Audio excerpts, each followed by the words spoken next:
for impact. What's that? You learn to brace for impact. Yeah, that's fine. Right. But the problem is after that, I guess it's just that second nature that you can't, and I'm old now to the point, not old, but I'm at the point now where it's like, there's no real fixing that. If I was 14, sure. I'm literally going through a putting rut that is not even real life. You're just struggling on the green. Yeah, I've got this guy on Instagram that I do virtual lessons with on Fridays. It's just like, it's brutal. Just can't hit anything right now. Literally just broke as hell. Are you getting onto the greens though? Yeah, no, I'm ball striking. I'm a god. I'm just literally blind. I'm blind on a green. What's going on, everybody? Welcome to the Awesemo.com NFL Strategy Show, Ownership Edition. I mean, we're going to turn this really just into a first look / ownership because yesterday was Tuesday Night Football. Philadelphia Eagles rolled. That offensive line, they're not good. They're prolific, boys. They are prolific. I'm telling you, Jason, go watch on Miles Sanders' 40-yard run. Jason Kelce was keeping pace with Miles Sanders. Very fun game. And I'm happy to be here, but I'm happy. Well, first of all, I'm also Dave Loughran at Lofty_D on Twitter, LOUGHY_D. For those of you podcast listeners, hit your boy up. I'm also happy to be here with Eric Lindquist at Eric Lindquist and Matt Gajeski at Matt_Gajeski,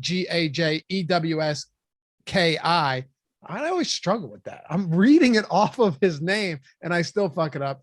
But I'm also happy again, Eric, that we have football on Saturday, Sunday, Monday, Tuesday, no Wednesday. So we'll prep for Sunday. Whoa. We got a college game. A college game. Yeah, you're right. Okay. Ooh. Doesn't count. Which college game, Matt? Like Army or something? Army's playing Missouri. It's a hot game. Yeah, bet. Jesus. What's the total in that? 38? It's not good. I'll tell you that. Is Army the one that doesn't throw? Yes. Yeah. They just run literally every play. Where like actually might have 1 or 2 pass attempts a game. That's legitimate. It's like the Buffalo Bills game all over again constantly in New England. I remember Ben told me to bet the under on 2.5 pass attempts a couple of years ago. And I was like, huh? What? Yeah. Is that a first drive prop? He's like, no, for the game. I had the scariest fade period. My buddy's just like, you got to smash the Army Navy under. You just got to do it every single time. It's like a tradition for him. He just smashes the under in that game. All of a sudden, it was like 7-7 in the first 10 minutes of the game. I'm like, what did you do to me? And there was never even a sweat. The under still came through. It was beautiful. Yeah, it's incredible. I can't bet college props around here, though, which sucks. Oh, it's brutal. Which is dumb. I can do anything else. DFS has always been fine in PA. I can bet. Betting's always been fine, but college props, and I can't bet on the drafts either. So whatever. But anyway, I mean, Eric, you have football tomorrow. We got football on Christmas Day. We got football the day after Christmas. This is heaven, man. Yeah, this is good. The NFL product has been garbage unless you're a Vikings and an Eagles fan who, we just happen to be. So that's useful the last 2 days. But man, it's going to get better. It's going to get better. I just get that feeling now with games that are going to matter more and more as we go. 4 straight days of it. I mean, you can't ask for anything more. I mean, that's better than anything happening for Christmas here with your family. Let me just say that. You're going to enjoy a little football. You're going to enjoy being able to play some DFS, to be able to bet some props, to be able to look at some things that it's the best time of the year. No question about it. Matt, I think it was actually Matthew Berry that tweeted this yesterday. And I thought to myself, you know what, Matthew, you're right. Because people complain about these games. I complain about some of these games. Most of them aren't good until the fourth quarter. Yesterday, I mean, I didn't want the Eagles game to be good. I wanted to win money in DFS. I wanted to win money in betting, which, by the way, our parlay builder at Odd Shopper, crushing lately, dude. Crushing. I mean, just absolute annihilation. It has been phenomenal, and it takes 2 seconds to build. But he goes, in a few months from now, you're all going to, and I'm paraphrasing, you're all going to be clamoring for one of these football games on any day of the week. And he's right. I'm going to wish football was here in March, even if it's not the greatest games, because I love DFS. I love betting on this stuff, man. Yeah, and that's the thing. If you don't like the product, just turn it off. I hardly watch any football games, but I love playing DFS. I love betting. So if you really are that upset with the game, go do something else and just bet and play DFS. It's not that hard. There's no reason to complain about it. I'm with Matthew Berry in the sense that I'm going to really miss playing DFS and betting on these games in the spring, but like, I don't care about the Bears playing the Vikings. No, I know you don't, but I do. I can't. Yeah, I know you do. I mean, I'm supposed to be a Bears fan, Eric. So like, rip. But I care about the DFS aspect. I love talking about DFS with you guys every week. You know, like this is the type of stuff.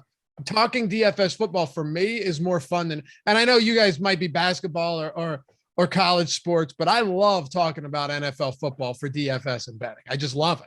Yeah. Me too. We're surely not talking pop culture with Matt. That I know. I like talking about the games more than I like watching them. Like breaking it down with you guys. This is a lot of fun to me. It is. It's kind of nice. Absolutely is. It's the nicest thing you've ever said.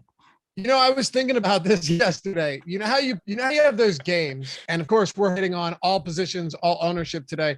You know how you have these games where it's like, how many of this can you name? Eric, you know exactly what I'm talking about, right? Like how many cereals can you name? I was thinking about this last night as I was pouring a bowl of Reese's Puffs at 10:30 Eastern time at night. And I go, would Matt be able to hang in these type of spots? Or is this another area where he is just secluded and closed off from the rest of the world? The second one. There's no way that he could, like, you don't think are we so? talking like, if it's maybe like premium beef jerky brands, I would maybe have a guess that yes. Right. Or maybe best gas station hot dog. Yes. Something just off the wall, off the cuff, like ridiculousness.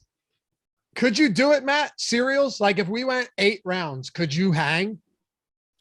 Maybe. Let's do it. Real quick. Let's do it. Mm-hmm. Reese's Puffs. Eric? Life. Raisin Bran. Cinnamon Toast Crunch. Of course he goes Raisin Bran. Cinnamon Toast Crunch. Rice Krispies. Cheerios. PrizePicks. Oh shit. There's Lucky Charms. Fruit. Oh, sorry. Apple Jacks. Fruit. Okay. Fruit Loops. Smacks. Cinnamon Toast Crunch. I already said that. Dang it.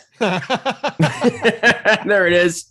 That's the hard part, is honestly just remembering the damn list. All right. I could go for hours on this one. Yeah, that's a I could already tell you were going to win that one. We were going. Yeah, we were going. That's better than I thought I was going to do. I think you could have kept. You couldn't name one more? Yes. No, I can name more, like Fruit Loops.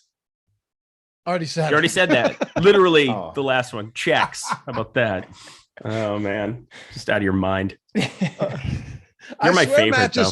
I swear he trolls us sometimes, though. It has to be like right? something to that regard. Like it had to have been like a device that worked when he was young that got everybody to like him, and it was endearing. Where it's like, haha, I don't know anything. Look at me go. No, but I'm going to make you money at college football because I know Southwest Texas Biblical starting quarterback. The only reason people like me is because I was halfway decent at sports. Okay. There you go. That's fair. You're also a pretty charismatic and amiable person.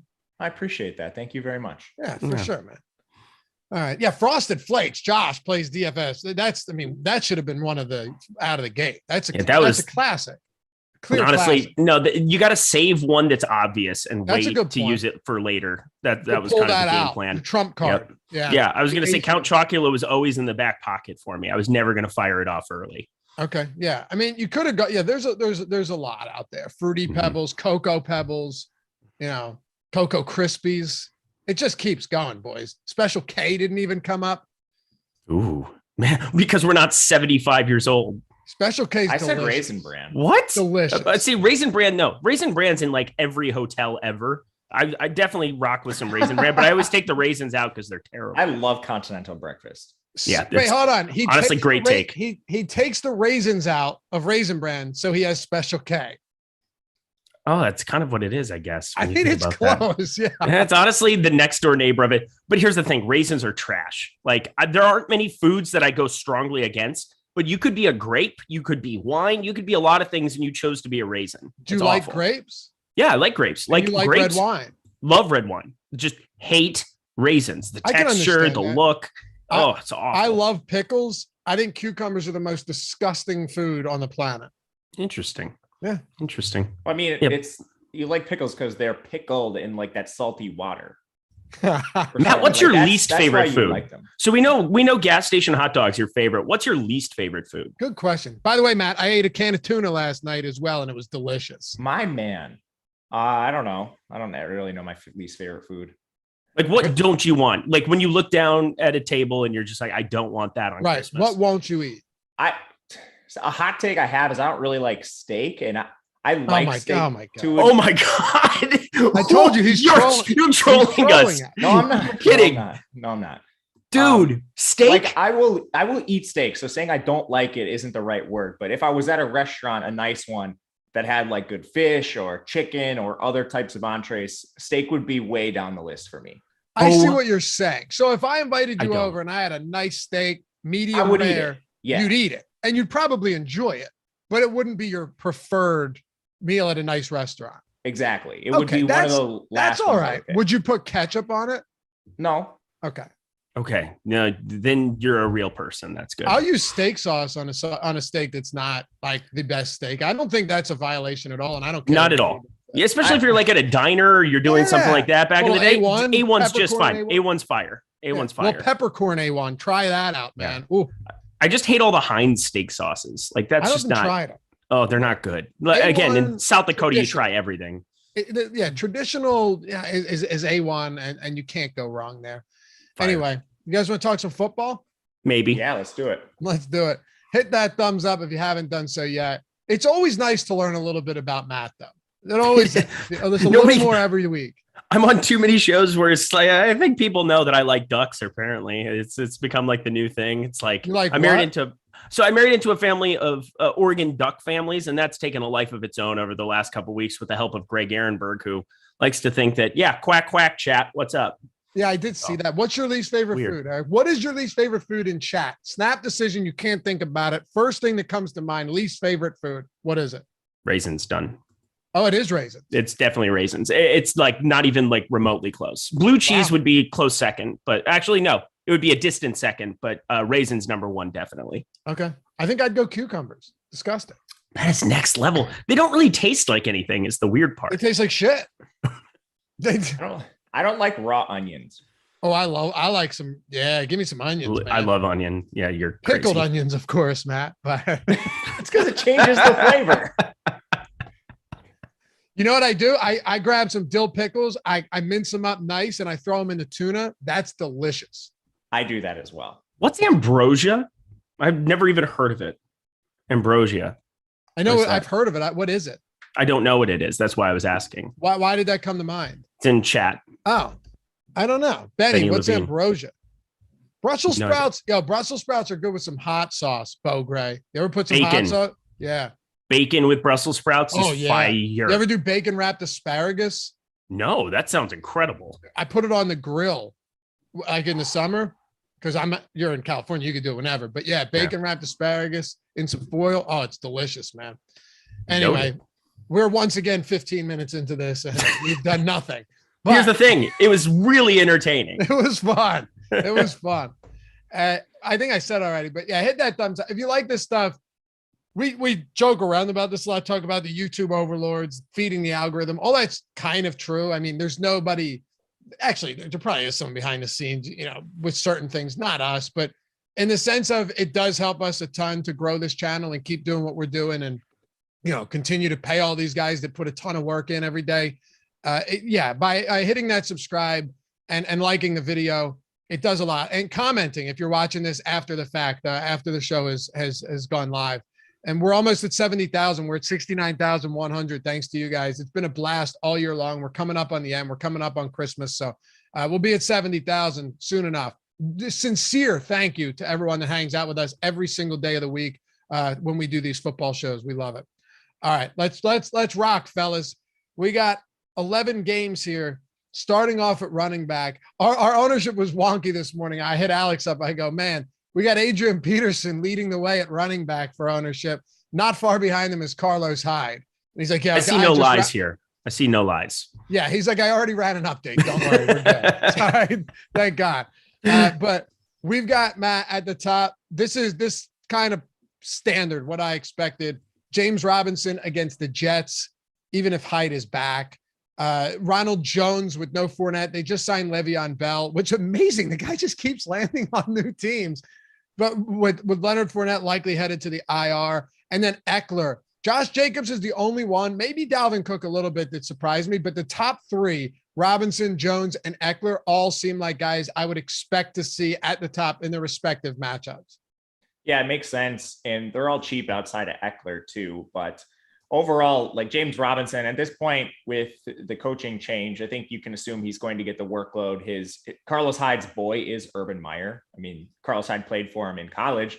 I don't think there's that connection anymore. And James Robinson's just clearly been the better player. So I'm going to try to assume rational coaching. Eric's talked about this a lot. I know we cannot assume that, but right now with the performance James Robinson put up last week, I think he should be the lead back, and they're playing the Jets. So it's a rare spot where this is a competitive game for the Jaguars. I'm still going to go back to him. Ronald Jones makes all the sense in the world. And I think at this point, we just have to bank on his talent over Le'Veon Bell's. Like Le'Veon Bell couldn't crack a roster with Latavius Murray, Devontae Freeman, Tyson Williams. That's a pretty bad indictment for Le'Veon Bell. And I know people want to go back to like his pass catching, but Jones has been efficient when he's been given the opportunities. He's just entirely inept in the pass game. He's a bad pass blocker, and we know he's not a good receiver, but they don't really have anybody else to play in that role. And I'm not sure Le'Veon Bell on 3 days notice is going to come in and siphon away a lot of carries or opportunity for him.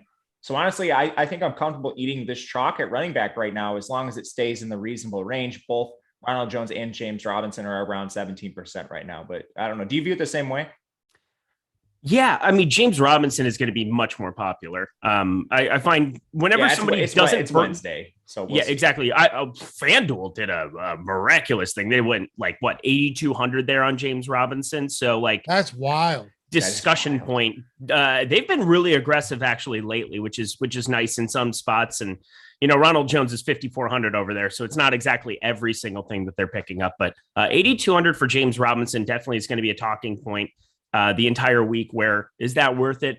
At 5,900 over on DK, coming off a week where 18 carries and a touchdown didn't burn anybody. If somebody doesn't burn anybody and they don't go above 6K and they presumptively have the backfield still, and they have a phenomenal matchup against the Jets, kind of checks every box, right? Like, yeah, you get Carlos Hyde back there, but Trevor Lawrence has already had the Trevor Lawrence speak. It's not coach speak when it's Urban Meyer, but Trevor Lawrence has said he wanted James Robinson out there the entire time. Well, we kind of got that. So I'm thinking that James Robinson is going to be 25, 30, 35% at least, coming off a week where he's 50% plus.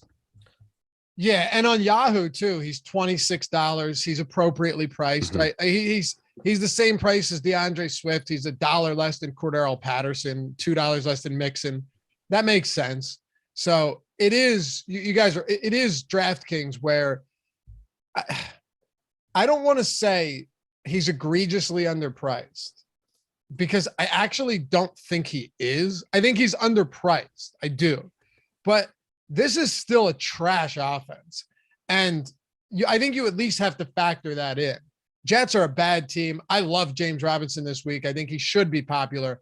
And I'd probably pay, would you really feel comfortable paying $7K for James Robinson though? Maybe like a low to mid 6K, but even $7K on this offense, I don't feel great about that. I wouldn't view him as chalk at $7,000. Yeah, I wouldn't either, but at 5,900, he's absolutely going to be crazy. I mean, it's going to be him and Cooper Kupp first guys into every single lineup for cash, no questions asked. And I can't see that changing whatsoever between now and Sunday. So like, if you want anything, here you go, 2 plays. Those are your 2 chalkiest, and they should be. I agree. The one thing I'll say about that is James Robinson was on a trash offense last year at 7K, and I never played him, and I continually lost money. So there's that. You say when you didn't play him? Yeah. Like Gardner Minshew was there, baby. Gardner Minshew. Week. What's that? It was Gardner Minshew mania, baby. Well, there was also James Robinson getting a ton of targets.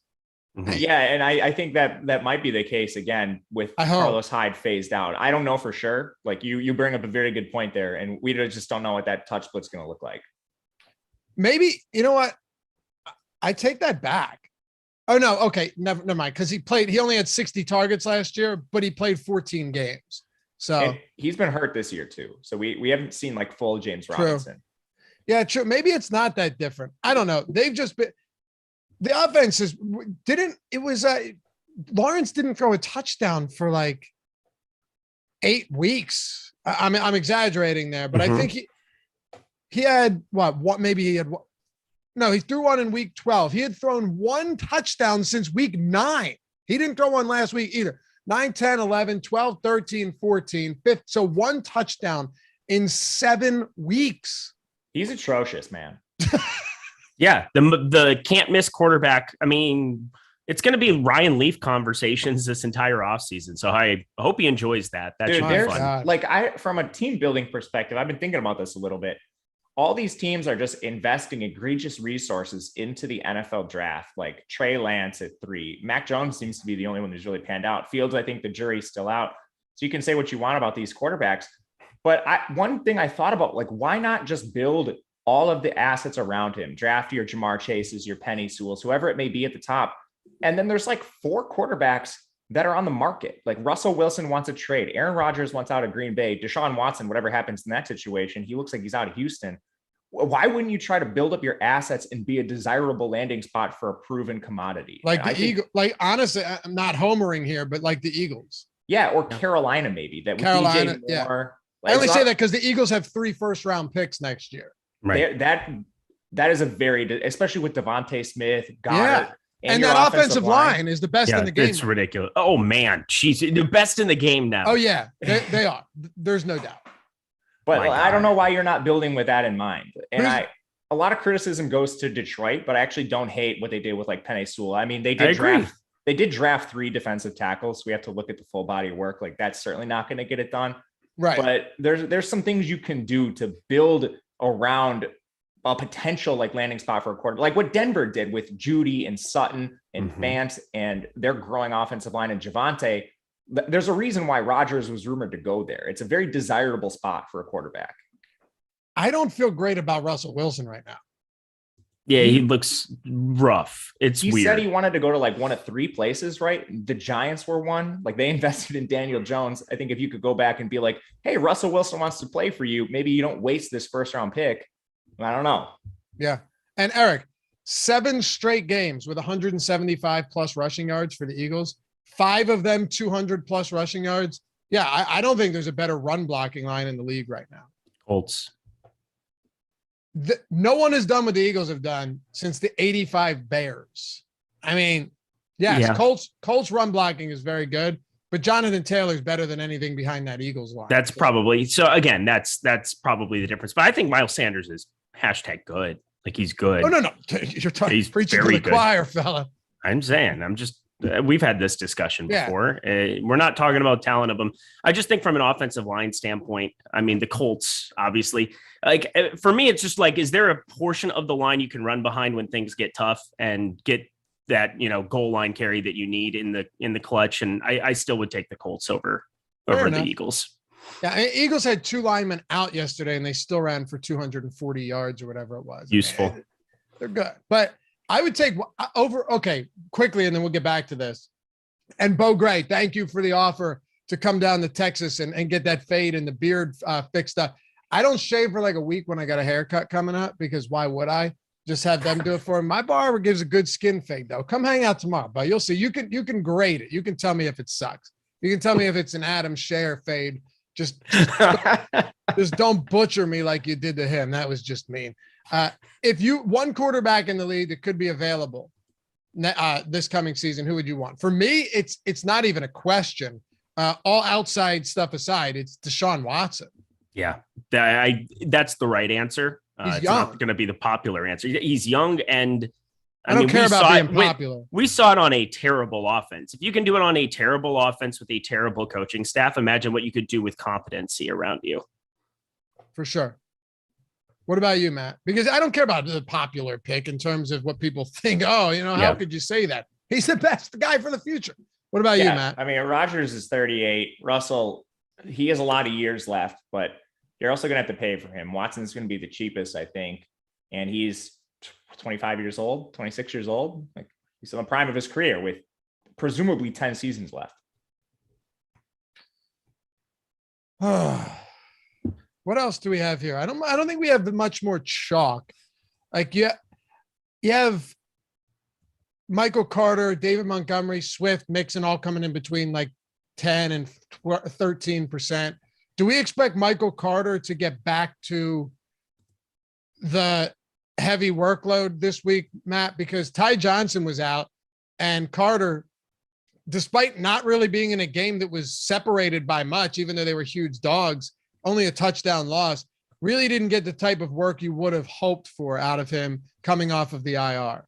Yeah, he's a timeshare back. I think you're going to use Tevin Coleman a lot on early downs. Michael Carter is the pass catcher. Ty Johnson returning would ding him a little bit more in that regard.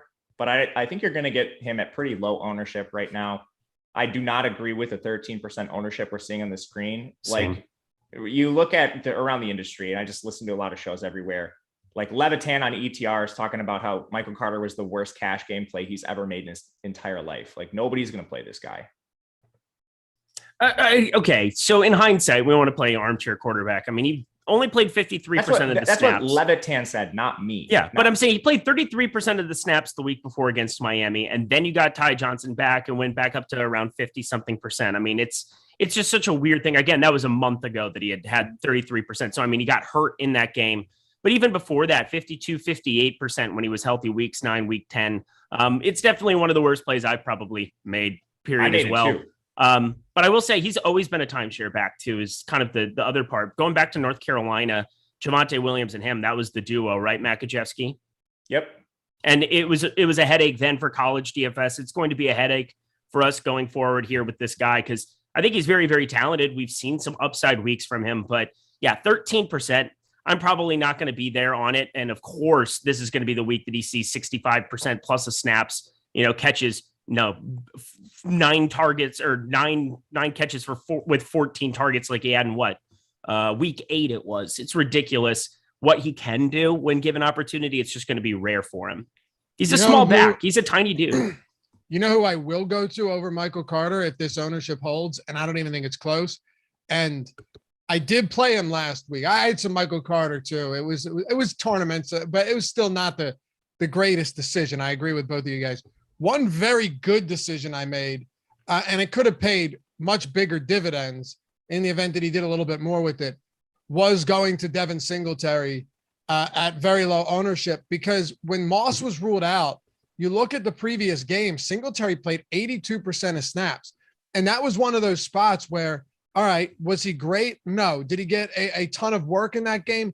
No, he didn't, but it was against Tampa, and they decided not to run from the jump. There was never, they see it against Tampa. It wasn't, we can't run, we'll stop. They never ran the ball. So I said, you know what? Moss is out. Why not go back to a guy that's, low five, he was 5K flat in a spot where they know they have to start running more. He ran the ball 22 times, Eric, and found the end zone. Okay. And it wasn't on a 30-yarder. It was inside the red zone, which you want to see. Only had one target, but that's because they throttled Carolina.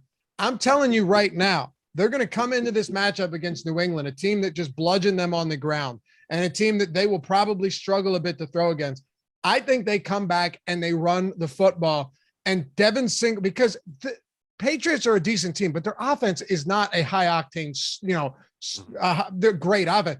Singletary played 93% of snaps last week. If he really is 6% this week, I get the trepidation towards playing Buffalo running backs, but he is the guy right now.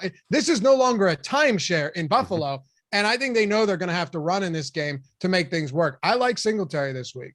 I do too. And I liked him last week. I was on Live Before Lock, obviously, every Sunday with Matt Gajewski, and I just talked about Devin Singletary coming off of 80+% of snaps. And that's not something you see very often from Devin Singletary. In fact, it was the first time that it happened this entire season, 75% being his highest in week 1 with a Zach Moss inactive. But as long as Zach Moss continues to be inactive for these spots, it's just going to be Devin Singletary with a backup of Matt Breida. Matt Breida had one decent enough week where he kind of vultured a bunch of production. And Devin Singletary has really kind of become a guy that, again, it's so hard to analyze a guy in like his second year. Oh, do they trust him here in this spot, or third year? Excuse me. It's just kind of like, I get the situation here. He adds another layer to the offense in the passing game where, 22 rushing attempts is not something I expected, but they were just bludgeoning Carolina. Again, my favorite bet of the entire week last week was just Buffalo going out and bashing them. I talked about that on this show, and 31-14. It was actually even somehow less competitive than that.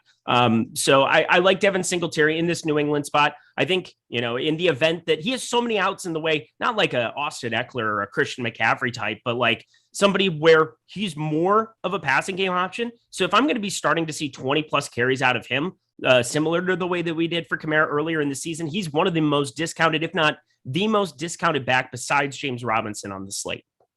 And I agree. And I know, Matt, that Josh Allen obviously takes away from some of that goal line upside, but he did have 5 red zone carries, on Sunday. I think at the price, he's cheap enough, though, to say, if I can get another 20 plus looks out of him and he's going to be the featured back in the passing game, I'm willing to get there. Where are you at on him, and where are you at on some of the other lower owned backs? Yeah, I like Devin Singletary certainly more than Michael Carter. I like him more than a lot of backs in this range, actually. I like him more than Devontae Freeman. The one back I certainly do not prefer him over is Ronald Jones. Ronald Jones just playing with it.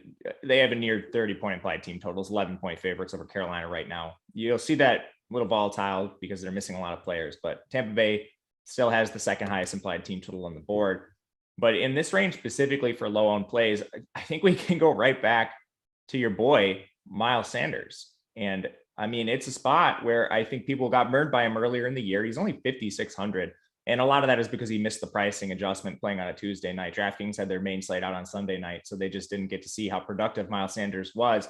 But 9.5% ownership, I would rather take that than a higher owned Michael Carter. I think he's low enough owned where you can certainly take him in the single digits. But once you get below him in this range, I don't think you need to really go too crazy. The last player I'll mention is Javonte Williams.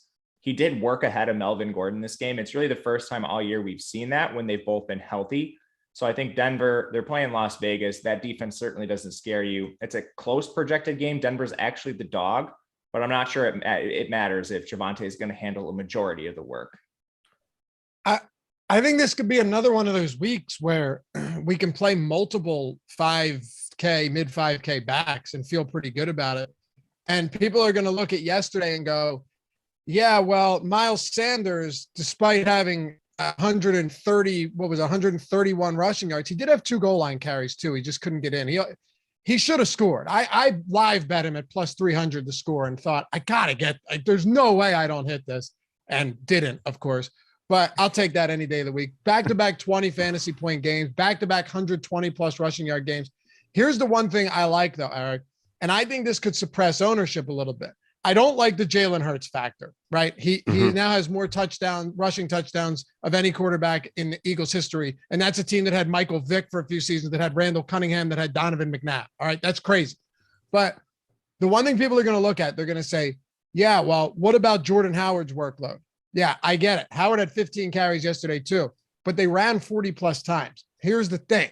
Miles Sanders had all of the early game work. I mean, all of it, right? And he got some great pass receptions. After the game, he was asked about, Jordan Howard was in there. Was that just, icing the game away, or was that just a 1-2, lightning and thunder? He goes, well, really, I'm just kind of dealing with injuries. I'm banged up. And he didn't want to go further into it. What he's saying, though, is they're going to rest me when we have this game at hand. And that's kind of what it was. If this game against the Giants does end up being close, and they're big favorites, but if it does end up being close, you're looking at another easy 20-plus carry game for Miles Sanders, game script depending. Well, and his touchdown expectation earlier in the game is definitely high. I mean, it sucks seeing Jalen Hurts do these 1 yard. Sure.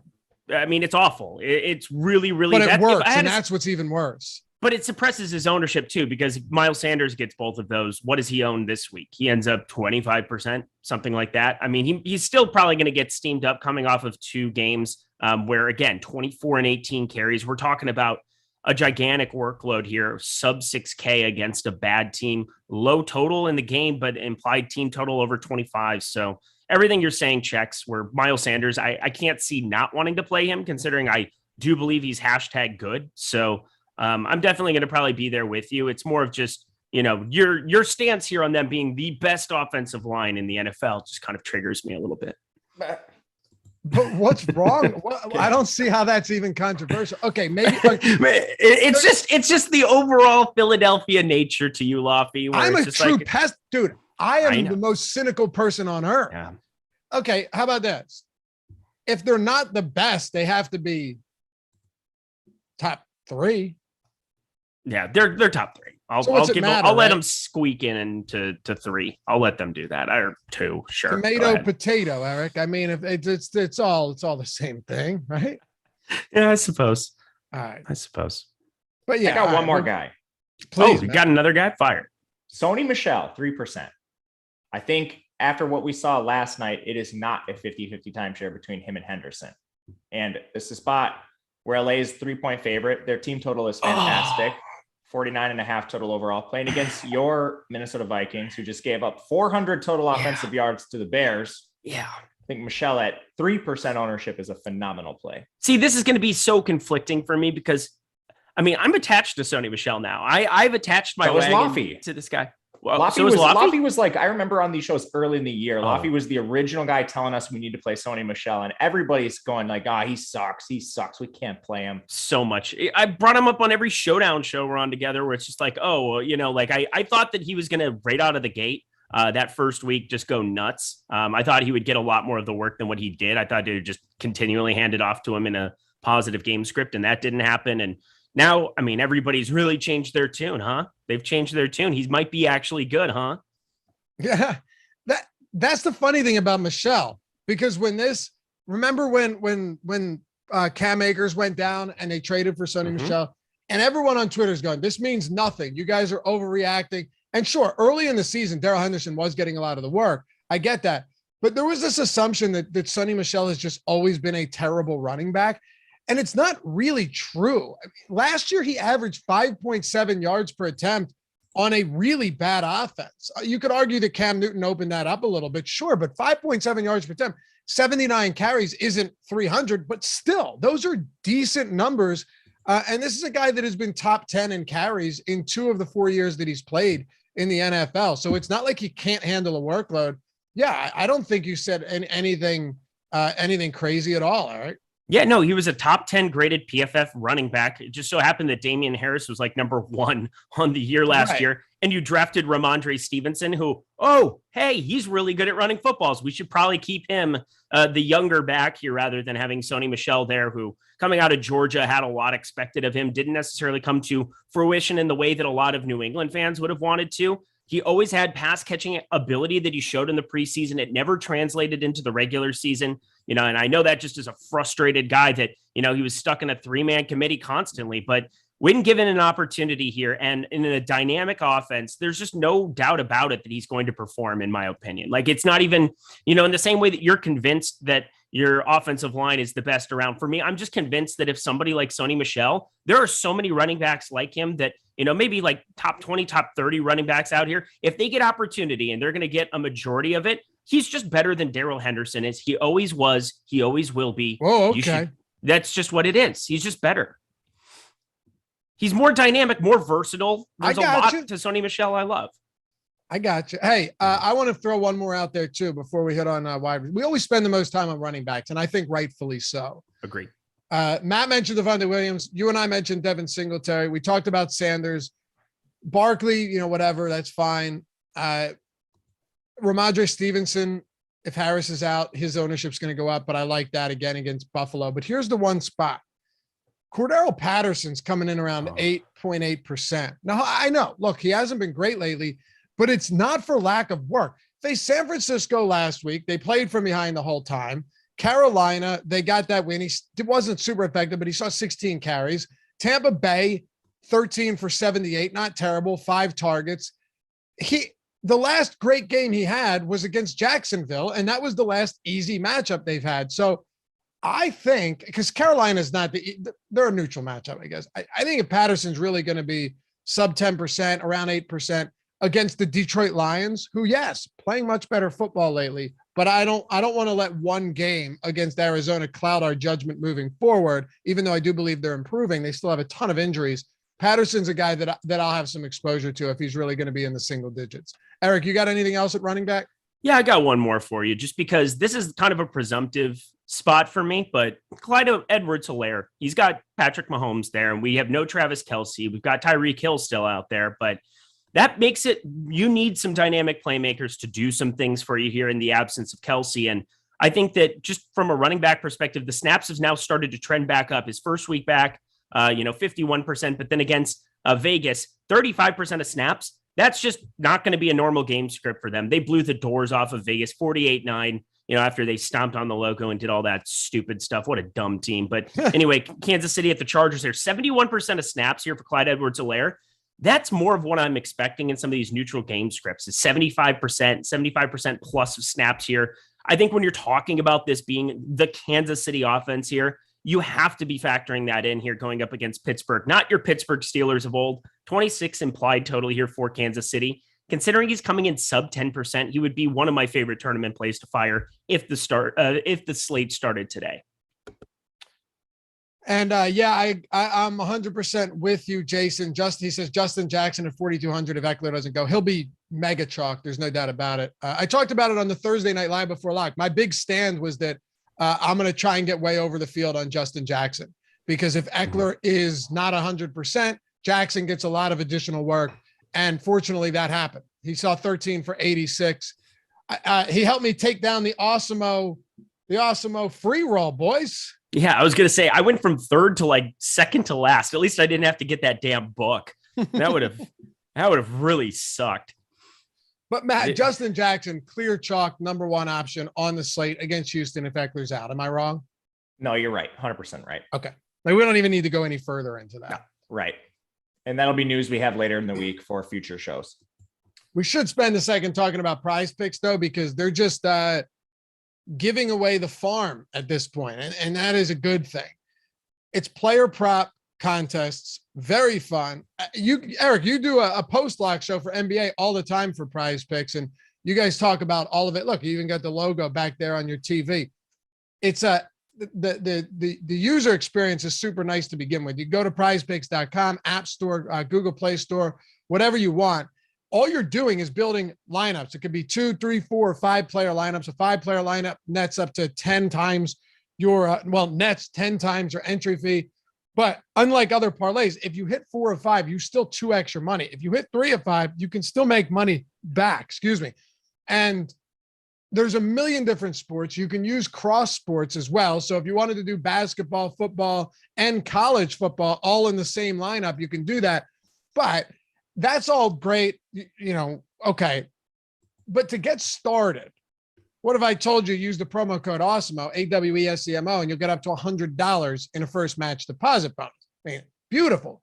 Or if I told you that the link Mike's about to throw in the chat, or maybe already did, or the link in the description, if you sign up using that, not only do you get the $100 when you sign up and deposit, but you get a free month of Awesemo Plus Platinum. That's everything on our site for every single sport that we have content for. Ownership projections, top stack tool, the boom bust tool, player projections, the lineup builder, all of our tools for every single sport out there.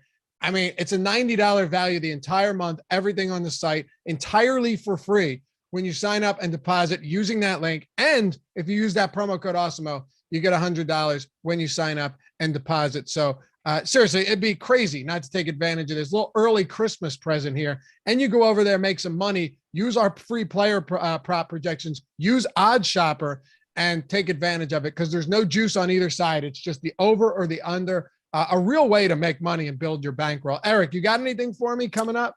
Ooh, well, I mean, we could talk about, Army actually has a higher total than what we were expecting here. You can play college football. You can play college basketball. We have Matt Gajewski. I believe the promotion gets over today for bowl seasons. Check out that promotion to get his projections here for all the college bowl football season, sports. all one word, all caps. Get all of our bowl projections, all of our college football projections for half off, $25. So, I was kind of going through there trying to find some picks here, going cross-referencing his projections. I'll let him speak to that here. So I'll go back to the NFL streets, and I won't steal 0.5 touchdowns for Deebo Samuel away from you. I would never do such a thing. But let's talk 45.5 rushing yards here for James Conner. I think he was a little bit dinged up here last time out, and it definitely showed. That offense could not have sputtered more. Chase Edmonds on the field there a lot more, but in the event that they're that he's healthier here, 45.5 against Indianapolis is just way, way, way, way, way too low of a number. You got to take advantage of that now here, because in the event that you hear he's full go, good to go, and whatever else, that number is going to change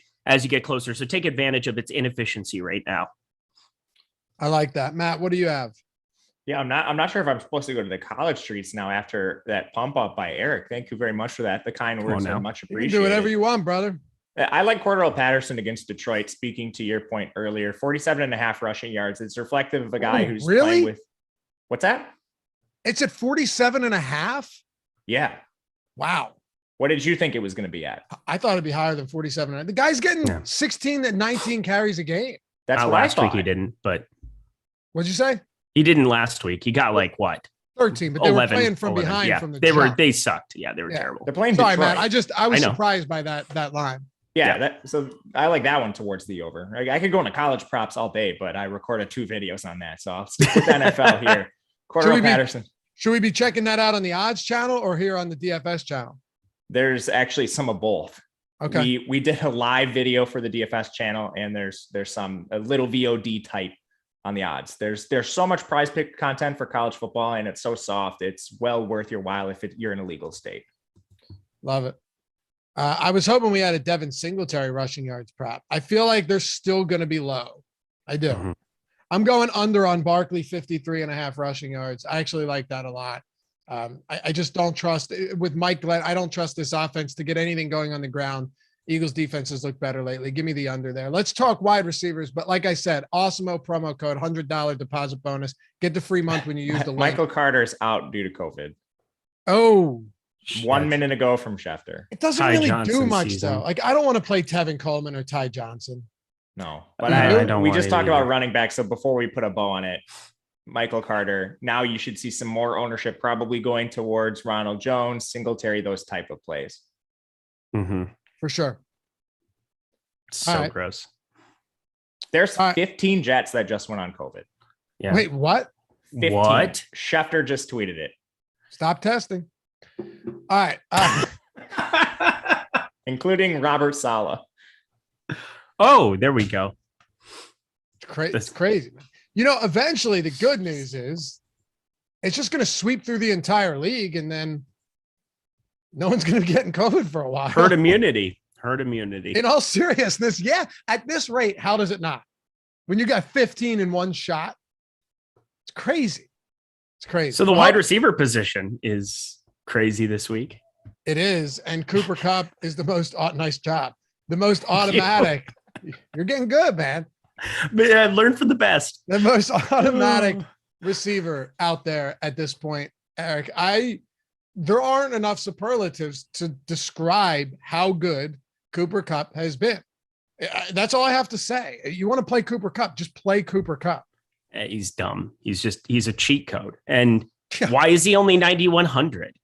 Did DraftKings need to see his Tuesday performance in order to maybe make him 10K? What would you put him at? Over 10K? I'd put him at 10.5 at least.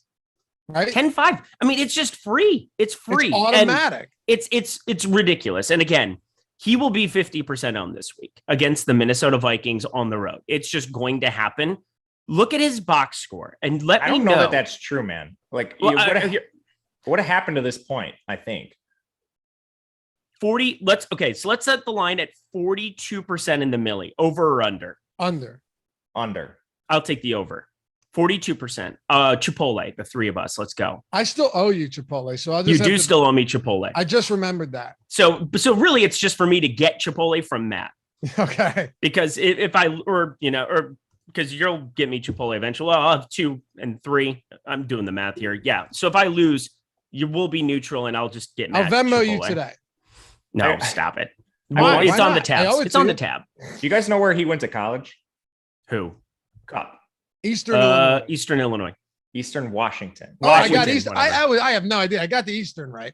All right, listen to how bad this take was. Eastern Washington? Yeah. Are they any good? They're FCS. Okay. That's not good. When he came out of school, I made a bet with one of my buddies. Not even a bet, a one-sided agreement. I thought he was such a bad draft pick by the Rams that I gave him these odds. If he ever had 1,000 yards in a single season in his career, I told him that he could tase me. Wait, if he did, well, I'm sorry. If he could tase you. If what? Cooper Kupp had 1,000 yards in a single season at any point in his career. And now he's done it in 2 of 3. And he's the best receiver in football. Yeah. How bad is that take? Well, has it so happened? Don't use promotion bowl season because Matt knows jack shit about college sports is what we just learned. No, the guy's saving it. He won't tell me when it's going to happen. Wait, can you please have someone film it? Sure. This is like How I Met Your Mother with the slap bets. Do you know what I'm talking about? Yeah, I've actually seen How I Met Your Mother. Show. You have seen How I Met Your Mother? You know, Yeah. the slap bet where, Yeah. you know, Barney has to walk around in fear all the time of getting slapped. It's great. Yeah, but it's me in fear of getting tased. It's a little different. Do you you have a have heart to- condition?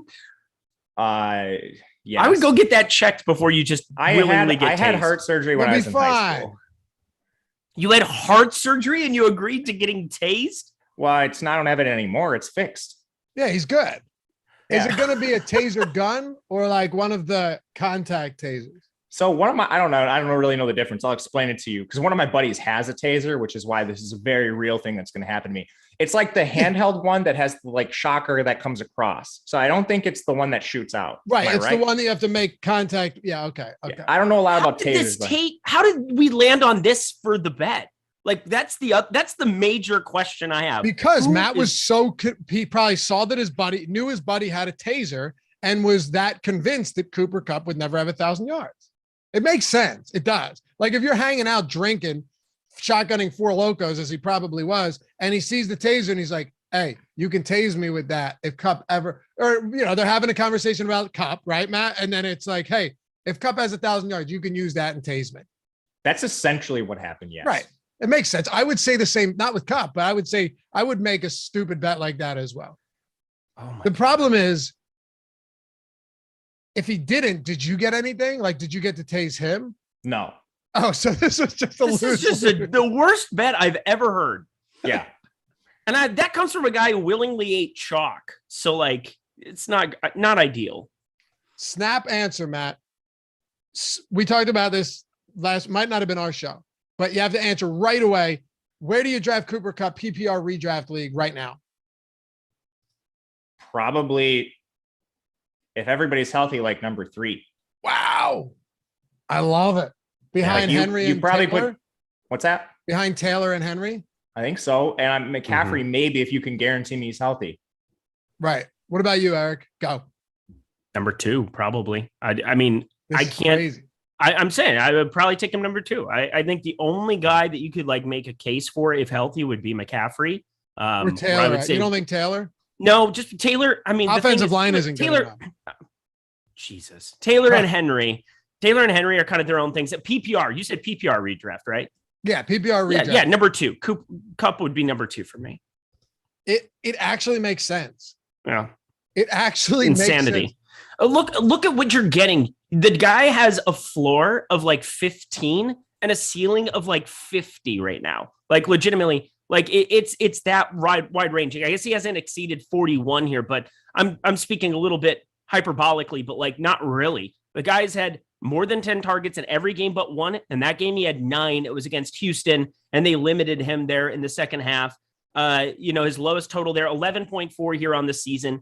He's only failed to exceed 20 points, 3 times now this entire season? We're talking 20. He's averaging like 30. It's absurd. It's absurd. Double-digit targets in 13 of 14 games. You know how many targets he had in the game where he didn't have double-digit targets? 9. Yeah, He's on that's pace what I for- literally just said, but I love you. Oh, my fault. It's okay. You were just so excited. You were so excited. I just wasn't sure if you were listening to yourself. I was listening to you. But okay, everything Eric said, I agree with. Any guy that's on pace for 200 targets and 150 receptions, Yeah. I'll get there. Do you think he can repeat it? Yes, that's the scary part. We're talking about Jared Goff to Matt Stafford is the equivalent of like Jalen Reagor to Cooper Kupp. Like the difference in the position. Just saying that like the leap and bound you make from one to the next. Like Matthew Stafford is legitimate. Oh, gotcha. He's legit good. Like legit good. Jared Goff was never, ever good. That's got to be one of the the worst contracts, period. So like as much as we want to like steam up Sean, like he's just not exactly the best when it comes to certain things like that. But yeah, Jared Goff contract is just nonsensical. All right, so play Cooper Kupp. Yeah, there you go. Hashtag analysis. Matt, what about the rest of the chalk at wide receiver? If Tyreek Hill and Kelsey are on the COVID list, we'll pay attention to that. DJ Moore, Jefferson, Keenan Allen, Metcalf. I don't feel good about that right now at all, especially if Lockett plays. But I'll obviously have a ton of Antonio Brown. I don't care if his conditioning isn't 100%. I'm playing him if Tom Brady's his quarterback when Godwin's out and Mike Evans might not play. And Leonard Fournette, who's getting like 8 targets a game, is also out. I think Antonio Brown's ownership will skyrocket throughout the week if we find out he's good and Evans is out. But there's a lot to like up top here. For sure. Antonio Brown's just a lock and load play. His conditioning doesn't matter. He'll be targeted when he's on the field. And we've talked about this a lot. It's not necessarily how many snaps you play, but what your role is when you're on the field. And he's their clear best pass catcher right now. So I think the way rosters are looking, you can play 2 studs and you can play some of the cheap backs. There's just so many cheap backs. Kupp for sure deserves to be very highly owned. But from there, I think it depends on how you build your stacks. If you're playing like a lot of Kirk Cousins, or you're just running back Cooper Kupp, Jefferson makes a lot of sense. We'll see on the status of Adam Thielen, but Jefferson's just been a target monster since Adam Thielen left. And it seems like Thielen probably has a better chance to play. He was a game time decision last time out. Keenan Allen against Houston, their implied team total is just so high. He makes a lot of sense too. But there's always going to be players in this expensive range that are worthwhile pivots. If Diggs can ever see the target share he saw last year, I think he's worthwhile. He's just overpriced, and that's reflected in his ownership. You play him for the straight leverage. And then Jamar Chase, he's going up against an extremely banged up Baltimore secondary. That game might not have the best environment on the board, but I think you can always play a low-owned Jamar Chase because of the way he's used in Cincinnati's offense. I love Jamar Chase in this spot against that Baltimore secondary. If he is that low-owned, Matt, I 100% agree. And Swaggy says, we were talking about Adams the same way in 2020, like how you guys are talking about Kupp now. Yeah, but hold on a second. Devontae Adams, first of all, played a game without Rodgers, and that was brutal. He's still a wide receiver 4. It's not like he hasn't still been. If you have Devontae Adams on your team, it's not like you're disappointed. So Kupp might not have 400 fantasy points next season or more, but he's still gonna have a good year.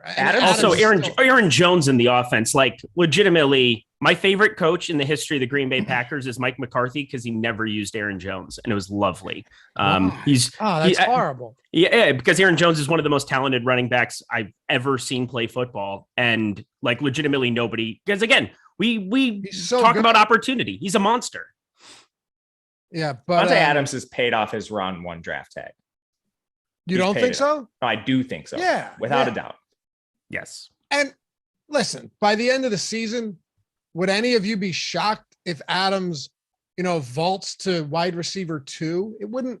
He has a little ways to go. He's 16 points behind Tyreek Hill, or 15 points. And Hill might not play, so there you go. Right. But Adams, come on, man. He's still having some monster games. And the target share is everything that matters. Next year, if Rodgers is gone, it's an entirely different conversation, but still. I agree with you 100% on Jamar Chase, though, Matt. If his ownership is that low, let me get to a good amount of Jamar Chase. Who do you want to get to at wide receiver, Eric? Well, I'm going to go to the far, far bottom because, again, COVID is a thing, and we have to analyze it in terms of how a team could look, and Kansas City could just be in shambles. Like, truly in shambles. We don't really know how it's going to look. I know CEH, I had talked about at the running back position leading into this, where normally these ancillary options of like Byron Pringle and Demarcus Robinson aren't my favorite guys to be looking at. Mecole Hardman as well. It's just so hard to figure out who's going to go off when. But guess what? They're 3K, 3,300, and 3,500. And if you don't have Hill and Kelsey, they're going to all be 20% plus. Like they're going to be outrageously popular. I don't think the total is going to be moving that much. Vegas is probably going to just say Patrick Mahomes, as long as he's playing quarterback, it doesn't matter. I'll probably look to short whatever that total is against Pittsburgh. But Tyreek Hill, if he's out, I mean, it just becomes so easy to try to take shots on all 3 of those guys. Very, very similar to what we just did with the Chargers with Guyton. And I can't even remember the other guy's name because that's how it works. But thank you, Palmer, Josh Palmer. It's the exact same kind of situation. So just kind of be ready for in the event that this game does play on Sunday and those guys happen to be out, just, that's going to be our slate. That'll change a lot. Yeah. A lot. But I'm glad you brought that up. When you lose even one of those guys, if you lose one of those guys, the other guy becomes, that's when you see Cooper Kupp's ownership come down, by the way, Eric. Yeah, that's true. That's true. But he's still going to be 40% plus. Sure. Or maybe it doesn't come down because you've got dirt cheap Kansas City peripheral guys that you can play with the top tier Kelsey or Tyreek Hill too. Anything's possible. But I still think that is one situation. We need to monitor everything. Stick with us throughout the week for sure. I'll throw this out there. Odell Beckham and Van Jefferson, neither of them coming off a big week. If they're going to be very low owned at low 5K price points in that offense, I really don't have an issue getting there against Minnesota. I could see that being a legitimate shootout and the Rams putting up a lot of points. I thought there was one more I had. Mike Evans. I don't know if he plays, but single digit ownership on Evans is always solid. I want to ask you guys one more. What about Deontay Johnson, Matt? Deontay Johnson? Yeah, I almost pulled a Matt Gajeski on that. I've been mispronouncing this guy's name since he played at Toledo. I think he's a good option if he comes in lower owned. He's coming off a poor week by his standards, but his target volume isn't all that different than like Cooper Kupp's. He just doesn't play on the explosive offense or have this scoring expectation. He's a little bit cheaper, and right now his ownership is in check. So I'm comfortable with him as a pivot in that range. And I honestly think you can play two of these guys. I think you can play Kupp and then take your pick of a second expensive receiver because we have so many punt running backs. So I'm comfortable with Johnson. Okay. So we got tight ends coming up, and Travis Kelce, this is huge. We'll see what happens there. But Eric, Mark Andrews right now projecting for 4% ownership. And I think it's probably high time that we start paying attention to this fella because he is the epitome of dominance right now at the tight end spot. Double-digit receptions in back-to-back games with Tyler Huntley, who, listen, I almost hope Lamar is out again, and Andrews is 4%. Yeah, we talked about it a lot on Sunday as well, going back to Matt Gajeski and I. Tyler Huntley to Mark Andrews is my favorite contrarian stack of the entire week. Love that I paired him with Michael Carter and Myles Gaskin. That worked out really nicely in my main lineup. I'm not at all sad or anything, or, I still won a lot of money with that lineup, and it was trash. It was just absurd. But Mark Andrews, a big reason of why he will not be 4%.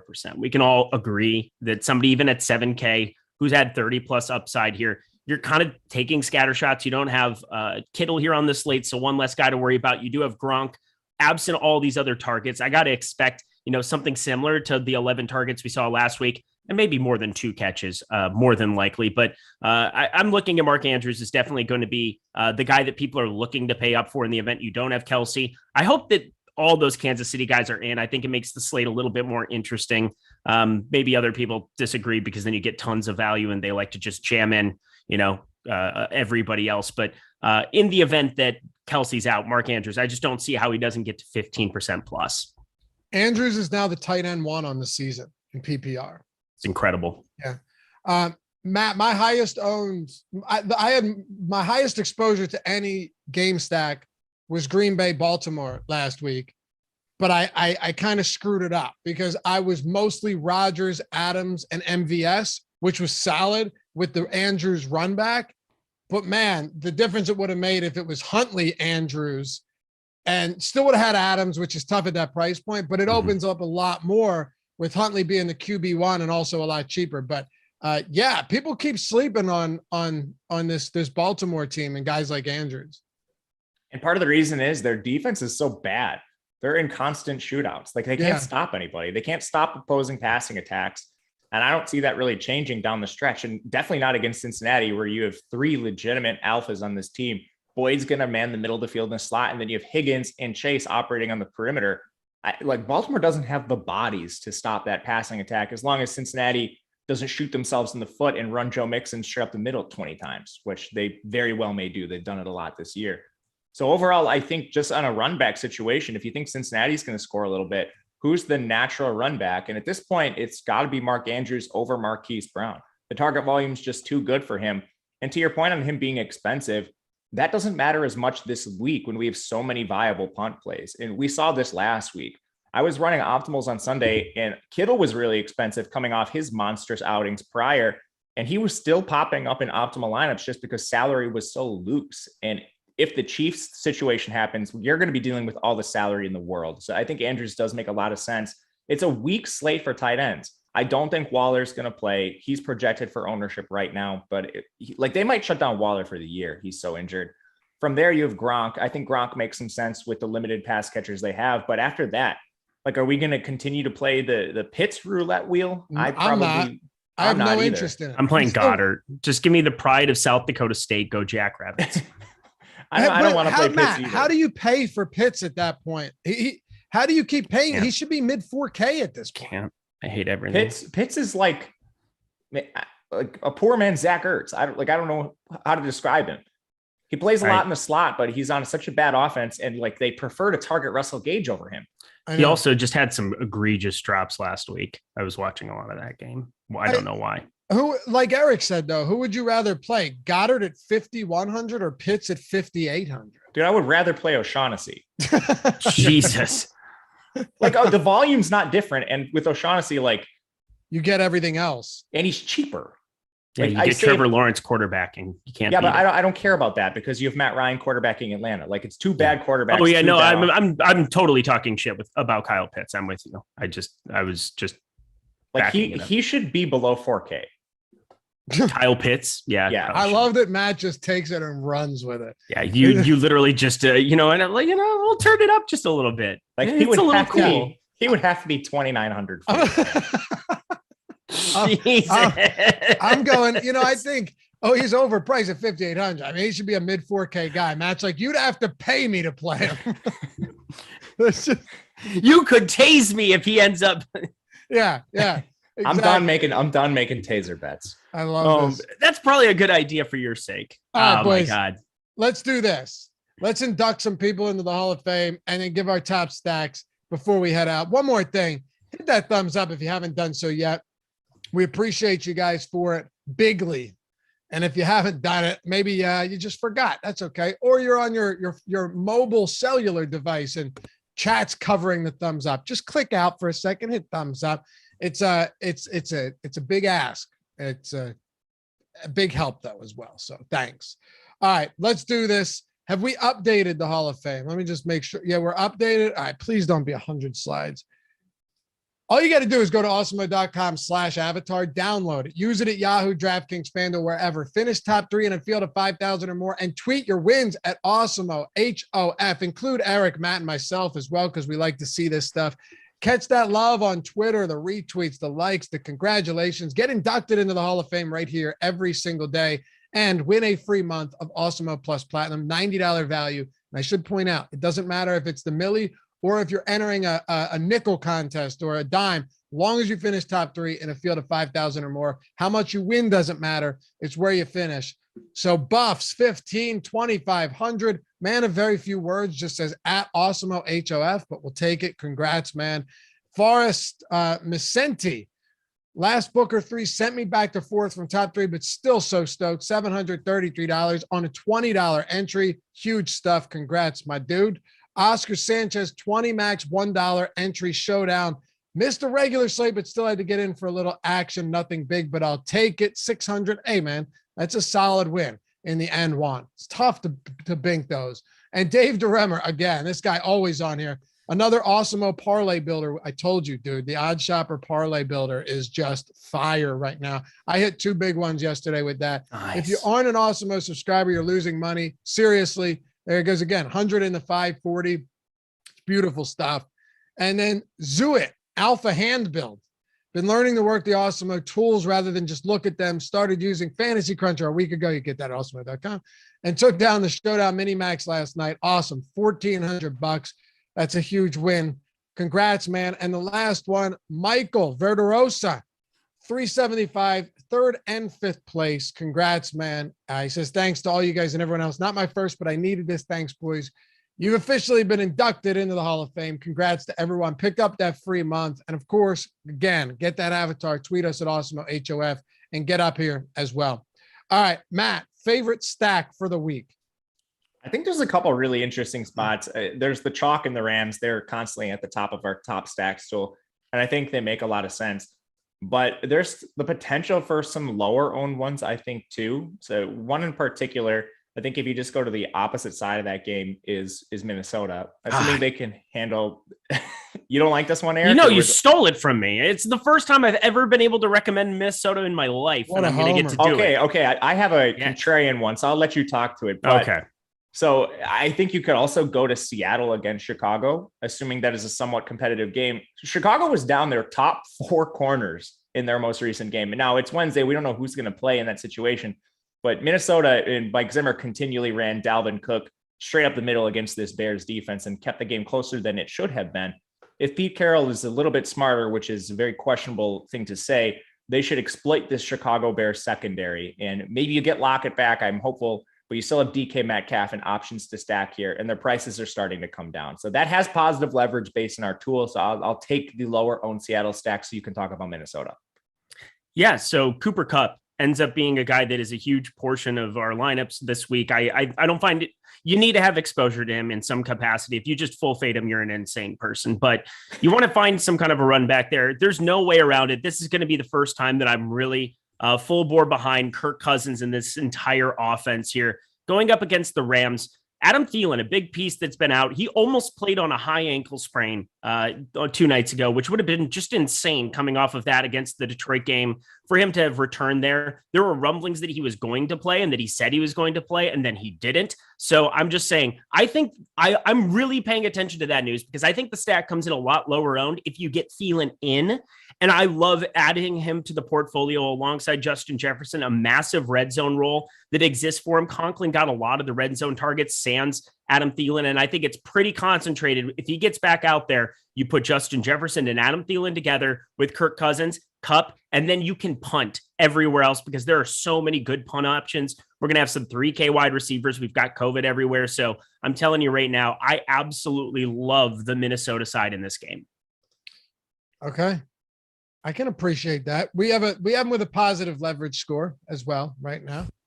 Our top stack tool is awesome. If you're a premium member and you're not taking advantage of that, I would certainly recommend that you do take advantage of that if you haven't yet. And if you're not a premium sub, you're not ready to do so yet, all good. We got a top stack show every Friday as well, right here on the Awesemo YouTube channel. What were you going to say, Matt? Just one quick question. It's kind of a theory thing with the top stacks tool right now. Kansas City and Tampa Bay still have really high positive leverage scores. And Kansas City might be down a lot of pass catchers. Tampa Bay is going to be down a lot of pass catchers for sure. And I think this might drop ownership for the quarterbacks, causing, people want to go maybe to Herbert or some other consistent options. But I don't necessarily know if it's going to change this top stacks tool that much, because now you're going to potentially have the ultimate cheap stacks with these teams like Tyler Johnson, Antonio Brown with Kansas City, whoever is left in that offense, maybe like Mecole Hardman, Josh Gordon. But I think you still might get a lot of positive leverage just because you're not paying the same price that you're normally paying for these stacks. So I kind of want to get your guys' take on that. I will be insanely overweight on Tampa Bay if that happens. I don't care. I know we heard a lot about, Saints cover 2. Brady first time being shut out since 2006. I get all of that, but I don't really care. I mean, Antonio Brown is dirt cheap. The guy has proven that he is still extraordinarily talented and can still be a number 1 if he needs to be. I have no doubt about that right now with Brady. You have Gronk. I don't care. I'll play Tyler Johnson at 3,900 in a full out stack. It doesn't really bother me, and maybe some DJ Moore runbacks. Yeah, I'm Matt. I will have a lot of Tampa Bay if this ends up holding true. Tyler Johnson, Golden Gopher's finest. What would you do with Tampa, Eric? I love Tampa. I love Kansas City more. And part of it is that you want to talk about cover 2. I mean, there's been talks. Chris Collinsworth brought it up on the broadcast a couple of weeks ago where teams are just taking the big play away from Patrick Mahomes. I think being forced to just kind of play methodically is probably going to be a good thing for him in this offense in the event that you don't have Kelsey and Hill. Now, obviously, I'm saying that knowing that they're two of the best skill position players, period. But I'm saying in terms of the utility for your lineups, having some cheap guys where I think there's going to be some consistent production. You're going to have 3K players. We're talking about DeMarcus Robinson, Byron Pringle, and McCole Hardman. In some capacity, those three are just going to have to be on the field an absolute ton. I can't imagine that Noah Gray steps into any kind of a major role absent of Travis Kelce, but still is 2,500. So you can say there's definitely viability for that. I mean, that stack legitimately wouldn't have anybody over 3,500 to even roster. Like with Tom Brady, you still have Gronk, you still have these other guys. So if you want to play Cup, you want to play Eckler, you want to play all the guys in the spend up spots, Patrick Mahomes is the guy that I think just goes crazy. I'd get to a crazy amount of my lineups in the event that you get both of them out. I like it. And I'm not a big narrative guy, but we had a comment in chat that read, when Brady has a bad game the week before, look the fuck out. Kind of feeling you on that one, man. Yeah, Brady ain't getting shut out again against the Panthers. I'm thinking 5 touchdowns, boys. Stephon Gilmore revenge spot. Let's get it. And yeah. Anyway, fun show. Went a little long today, but that's what happens when you talk about cereal and Cooper Kupp and tasing people. Tasing yourself and willingly getting tased with nothing on the other side. It's great stuff. Appreciate you guys. As always, hit that thumbs up on your way out. Follow Matt at Matt_Gajeski, Eric at Eric Linkvis, me at Lafayette_D. Shout out to Mike Lawrence for producing this show. We will be back with you tomorrow on the Marathon Matchup Show. And remember, main slate ownerships for NBA today, entirely free at Awesemo.com. Don't need to sign up for anything. Follow along with the deeper dive live before lock with those ownership projections as well. Peace.